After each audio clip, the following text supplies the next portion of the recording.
Hola, sóc José i anem a estudiar química.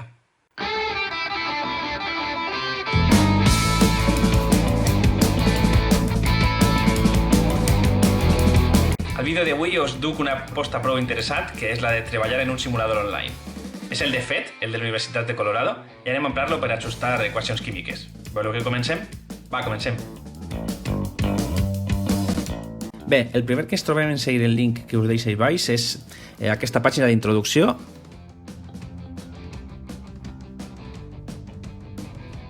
I en quan fem clic a la imatge, comença a carregar el simulador.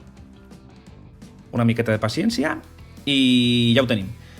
La primera pantalla, una vegada dins, ens fa triar entre una introducció i un mode de xoc, modo juego. Anem a començar per la introducció.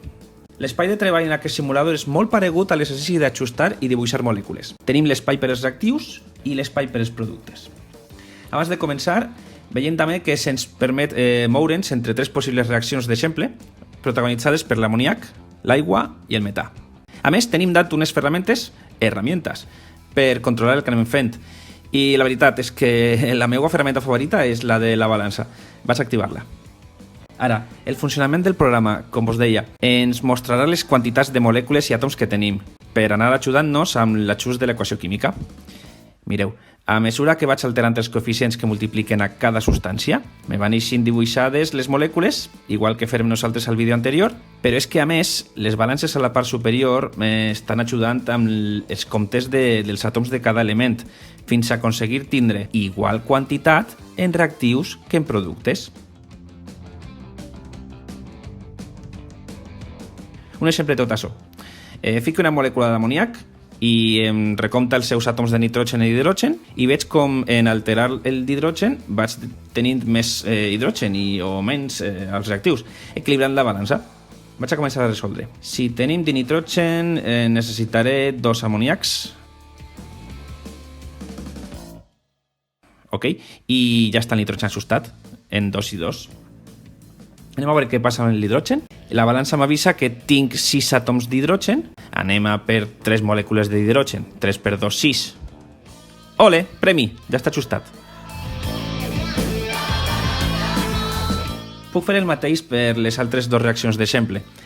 Puc jugar en les quantitats, veure com funciona la balança, inclús puc provar de resoldre els ajusts de cap i després comprovar-los. Anem a passar ara al mode xoc. El mode xoc té 3 nivells de dificultat, està prou bé plantejat, espera que ningú no s'atasque. Però nosaltres anem a començar per el nivell 1. En trobo una reacció, qualsevol, per ajustar, senzilleta. Els controls funcionen igual, més molècules, i a cadascuna així s'han dibuixat tots els àtoms que té.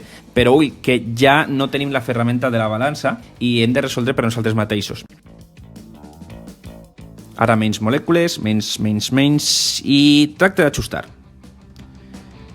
A veure, un carboni i un carboni, bé, i un oxigen i un igual, ok, un oxigen i un oxigen, i pareix que cal tindre un d'hidrogen per tindre 4 hidrògens a cada costat. Quan jo crega que ja està, li donem al botó de revisar i ole, mira que bé.